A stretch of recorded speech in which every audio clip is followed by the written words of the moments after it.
Hello दोस्तों, आज हम बात करेंगे इयान तुहावस्की के 21 days of effective communication book के बारे में। कम्युनिकेशन हमारी लाइफ की हर उस अच्छी चीज़ की शुरुआत है जिसे हम एंजॉय करते हैं। अच्छे रिलेशनशिप अच्छे कम्युनिकेशन पर बेस्ड होते हैं। कोई भी इंसान असरदार या इफेक्टिव तरीके से कम्युनिकेट कर सकता है। हमारे अंदर यह काबिलियत पैदा होने से ही मौजूद है। यह समरी आपको सिखाएगी कि आप किस तरह अपने कम्युनिकेशन को बदलकर बाकी लोगों के साथ अपने रिश्तों को और बेहतर बना सकते हैं। इस समरी की मदद से आप एक मजबूत और हेल्दी रिलेशनशिप बनाकर इसे लंबे समय तक टिकाए रख सकते हैं। अगर आप managers, leaders, entrepreneurs, college students, employees, professionals, human resource पर काम करने वाले लोग, तो ये वीडियो समरी आपके लिए खास है। इयान तुहावस्की meditation, psychology, time management, emotional intelligence और कम्युनिकेशन स्किल्स पर लिखी बुक्स के ऑथर हैं।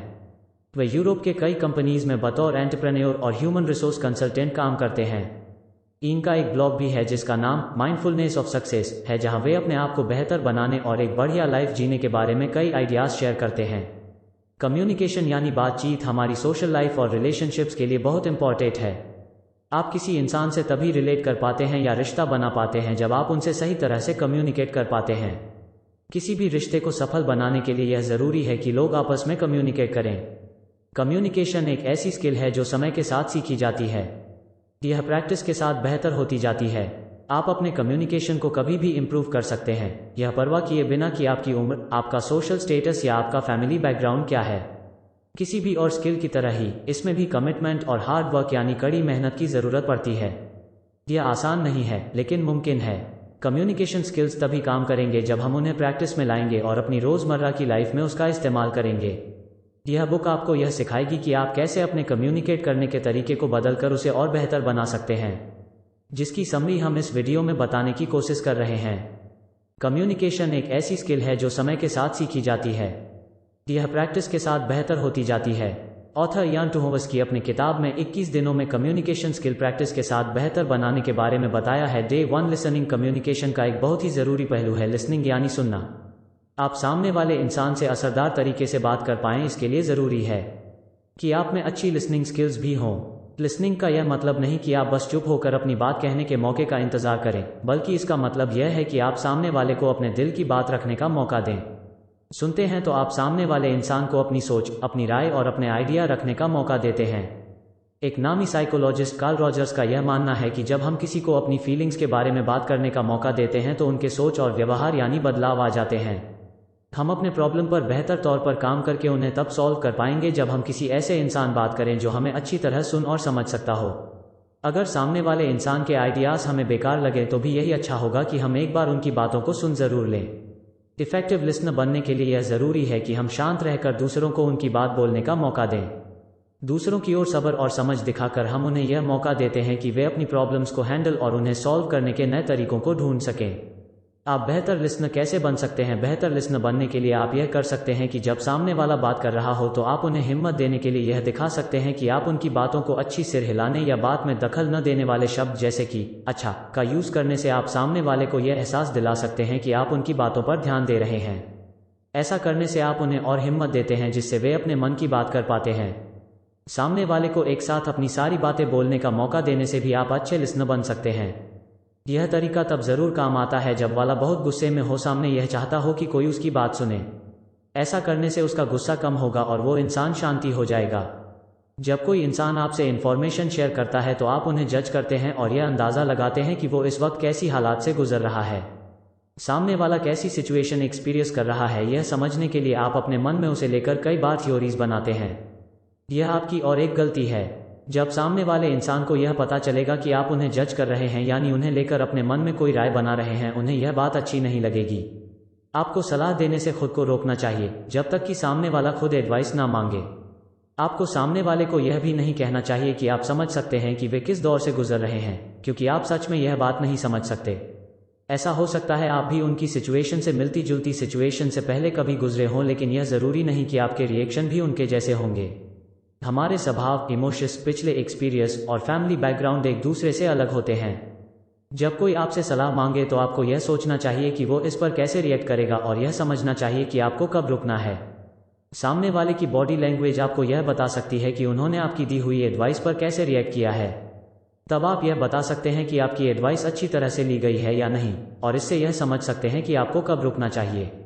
जब भी आप किसी को सलाह दें तो आपको यह समझना चाहिए कि सामने वाला आपकी सलाह ले सकता है या लेने से मना कर सकता है।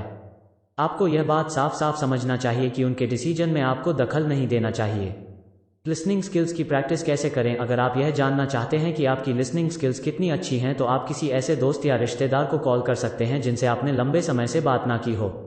20 मिनट की फ़ोन कॉल को यूज़ करके आप यह मेजर कर सकते हैं कि आप दूसरों की बातों को कितने अच्छे से सुन सकते हैं, और यह मौका आप उस इंसान से अपना रिश्ता सुधारने के लिए इस्तेमाल कर सकते हैं। आप इसे रेगुलर प्रैक्टिस से और बेहतर बना सकते हैं।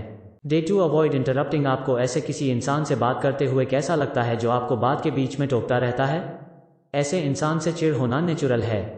जब आप किसी से बहस कर रहे होते हैं तब आप सामने वाले की बात को काट कर अपनी बात रखते हैं ताकि आपकी आवाज़ सुनी जाए, या जब आप किसी ऐसे टॉपिक पर डिस्कस कर रहे हों जिसे लेकर आप बहुत पैशनेट हैं तब भी आपको सामने वाले की बात काट कर अपनी बात बताने की कोशिश करते हैं। वो इसलिए ताकि आपकी बात को गंभीरता से लिया जाए। सामने वाले बात काट कर आप उन्हें गैर ज़रूरी महसूस कराते हैं।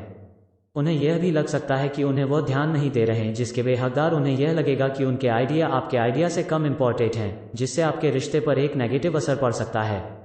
अगर आप बार बार किसी को टोकते रहेंगे तो वे ठीक से सोच भी नहीं पाएंगे। उन्हें यह लगेगा कि आप उन पर अपने आइडिया थोप रहे हैं जिनमें वे डूब जाएंगे। आप दूसरों को इंटरप्ट करना कैसे अवॉइड कर सकते हैं? आप अपने कम्युनिकेशन को सुधारने के लिए डेली टारगेट सेट कर सकते हैं जिसे पूरा करने पर आप अपने आप को इनाम देंगे, जैसे कि पूरे दिन बिना दूसरों को टोके बात करने पर। आप नोट्स पर यह बात लिखकर इसका इस्तेमाल करके अपने आप को दिन भर याद दिला सकते हैं। इन नोट्स को आप अपने डेस्क, कंप्यूटर या लॉकर पर लगा सकते हैं ताकि आप हमेशा खुद को यह याद दिलाकर अपने कम्युनिकेशन को इम्प्रूव करते रहें। किसी मीटिंग को अटेंड करने से पहले आप नोट्स बना सकते हैं जिसमें आप अपनी सारी बातों को लिख लें ताकि आप दूसरों को उनकी बात बोलते वक्त ना टोकें। जब कोई इंसान किसी के बारे में बात कर रहा हो या कुछ सिखा रहा हो तब आपको यह ज़रूरत महसूस हो सकता है कि आप उसी वक्त उन्हें रोक कर बातें क्लैरिफाई कर लें।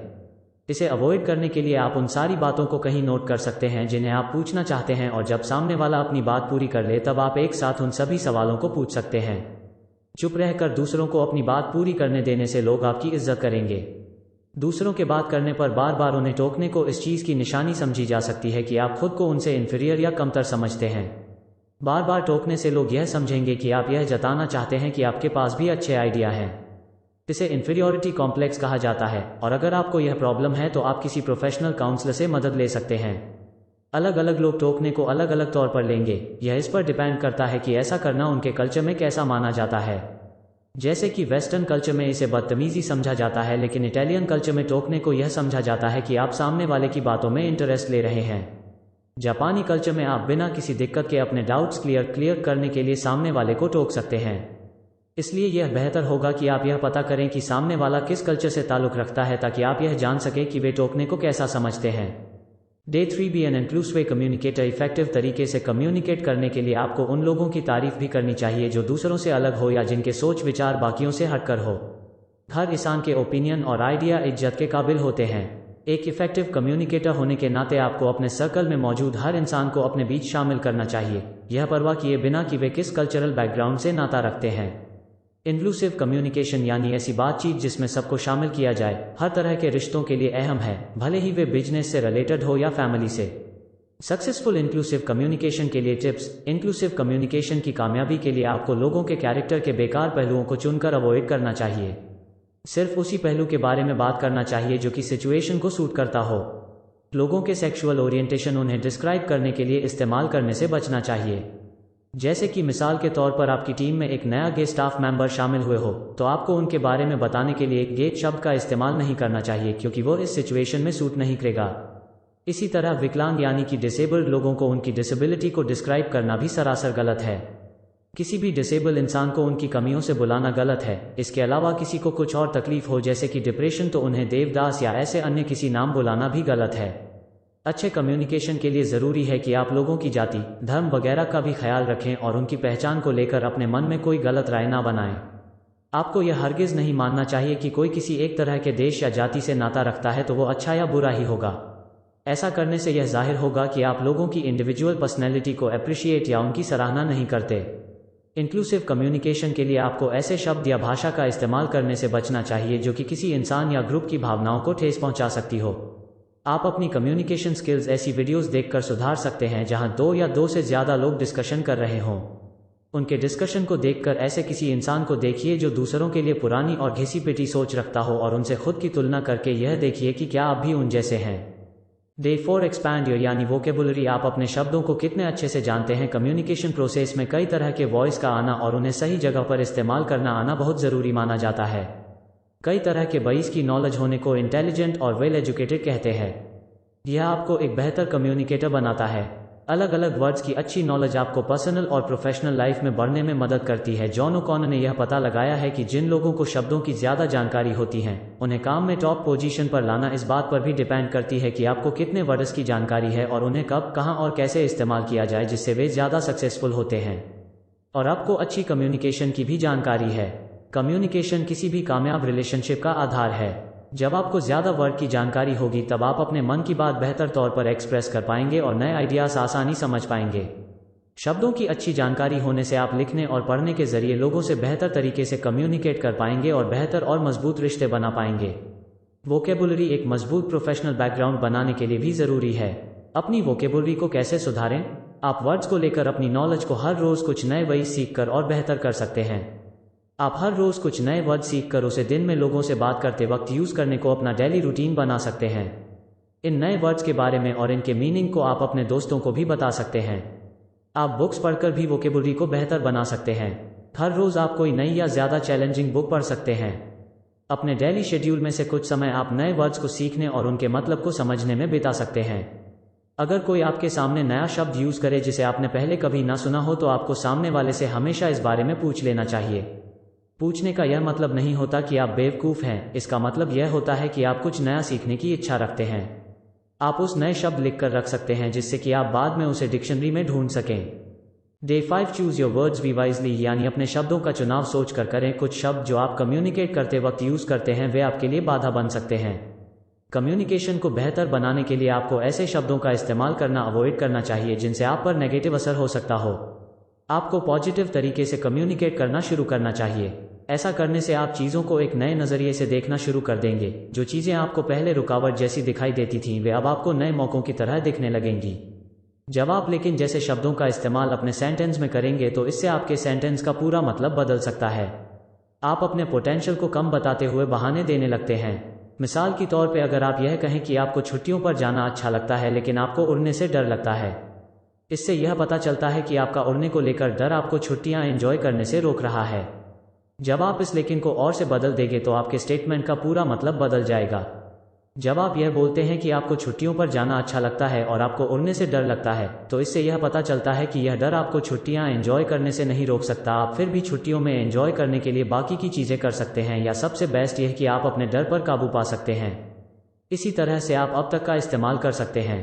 अब तक लगाने से यह साबित होता है कि आप में अभी भी उम्मीद बाकी है और आप किसी चीज़ को अभी भी पा सकते हैं।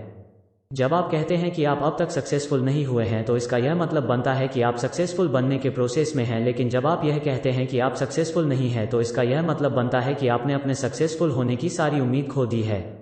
आप पॉजिटिव सेल्फ टॉक की प्रैक्टिस अपने सेंटेंस और लाइफ दोनों से सभी लेकिन को बदलकर कर सकते हैं। यह करने से आपको पता चलेगा कि आप पहले से ज़्यादा पॉजिटिव बन गए हैं और आप में अब ज़्यादा कॉन्फिडेंस भी आ गया है और साथ साथ आप दूसरों को भी इंस्पायर करने लगे हैं। आपको अपनी लाइफ की सभी नामुमकिन लगने वाली चीज़ों को अब तक से बदल देना चाहिए। डे 6 वॉच योर प्रोनाउंस यानी अपने प्रोनाउन की चॉइस पर ध्यान दें। सभी को अपने बारे में बात करना अच्छा लगता है ना? हम अक्सर किसी भी बातचीत में मैं का इस्तेमाल करते हैं और ऐसा करना नेचुरल है क्योंकि हम इंसान हैं। मगर हमें इफेक्टिव तरीके से कम्युनिकेट करने के लिए बैलेंस बनाना आना चाहिए ताकि सामने वाले को भी यह लगे कि उसका सम्मान और उसकी तारीफ की जा रही है। यूनिवर्सिटी ऑफ कैलिफोर्निया के द्वारा की गई एक रिसर्च से यह बात सामने आई है कि घमंड और अपने बारे में बातें करना आपस में जुड़े हुए हैं। इस रिसर्च में 24 आदमियों और औरतों को अपने पसंद के टॉपिक पर बात करने का मौका दिया गया और उनकी बातों को रिकॉर्ड किया गया। रिसर्चर्स ने उन रिकॉर्डिंग्स को सुना और यह पता किया कि जिन लोगों ने अपनी बातों में मैं का इस्तेमाल ज़्यादा किया उनमें बाकियों से ज़्यादा अहंकार करना नॉर्मल लगता होगा, मगर इससे बाकियों को आप सेल्फिश और घमंडी नजर आएंगे। देखा गया है आपको मैं का यूज़ करना जब आप किसी प्रॉब्लम के बारे में बात कर रहे हो तब आपको मैं का इस्तेमाल करना चाहिए, या जब भी आप किसी को लेकर अपनी निराशा जाहिर करते हैं तब भी आपको मैं का इस्तेमाल करना चाहिए। मिसाल के तौर पर अगर आप अपने रूममेट से निराश हों कि वे अपने काम काज को नहीं करते तो आपको ऐसी सिचुएशन में तुम या आपकी जगह की का यूज़ करना चाहिए, क्योंकि अगर आप तुम या आपका यूज़ करेंगे तो ऐसा लगेगा कि आप उन पर इल्ज़ाम लगा रहे हैं। आप उन्हें यह बोल सकते हैं कि मैं यह मानता हूं कि हमें अपनी जगह को साफ रखना चाहिए और अपने सारे काम काज पूरा करने चाहिए।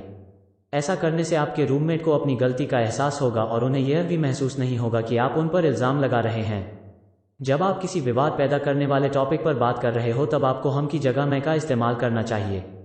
धर्म और पॉलिटिक्स जैसे टॉपिक काफ़ी सेंसिटिव होते हैं, इसलिए इनके बारे में बात करते वक्त आपको मैं का ही इस्तेमाल करना चाहिए, क्योंकि ऐसे टॉपिक पर आप दूसरों की तरफ से बात नहीं कर सकते। आपके ऐसा करने से यह लगेगा कि आप उन लोगों को भी अप्रिशिएट कर रहे हैं जिनके सोच विचार आपसे नहीं मिलते। अपने कम्युनिकेट करने के तरीकों को आप हम जैसे शब्दों को अपना कर और असरदार बना सकते हैं। जब आप हम का यूज़ करते हैं तो इससे यूनिटी और टीम वर्क झलकती है।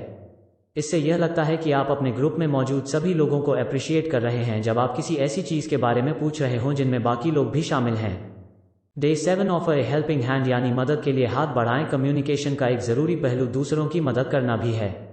जब आपको किसी की मदद करनी हो तो आपको इस चीज़ का ख्याल रखना होगा कि अच्छी तरह से मदद करने के लिए आपको सामने वाले को अपने मदद करने के इरादे के बारे में बताना चाहिए। सामने वाला आपके सामने अपने आप को कम ना समझे। ऐसा करना से आप यह जताएंगे कि आप सामने वाले का मदद सच में करना चाहते हैं। मिसाल के तौर पर, अगर आपका कोई दोस्त अभी अभी नए घर में शिफ्ट हुआ हो और उसे मदद की ज़रूरत हो, तब आपको उससे यह पूछने के बजाय कि उसे आपकी हेल्प चाहिए या नहीं, आपको यह दिखाना चाहिए कि आप खुद उसकी मदद करना चाहते हैं। सामने वाले को पूछिए कि आप उनके किस काम आ सकते हैं। अपना पॉइंट साफ तौर पर उनके सामने रखें कि आप उनकी मदद किस तरह से करना चाहते हैं। इससे यह दिखाई देगा कि आप उनकी मदद करने में इंटरेस्टेड हैं। मिसाल के तौर पर, अगर आपके किसी दोस्त के घर पर कोई बीमार बच्चा है तो आप उन्हें यह बोलिए कि आप उनके लिए घर का सामान खरीद कर ला सकते हैं या घर के बाकी कामों को कर सकते हैं, ना कि यह कि उन्हें जब कभी आपकी मदद चाहिए हो तो वे आपको फ़ोन कर सकते हैं। जब भी आप किसी की मदद करने के लिए उनसे पूछते हैं तो आपका मकसद यह होना चाहिए कि आपको सिचुएशन को बदलना है, ना कि उस इंसान के कैरेक्टर को।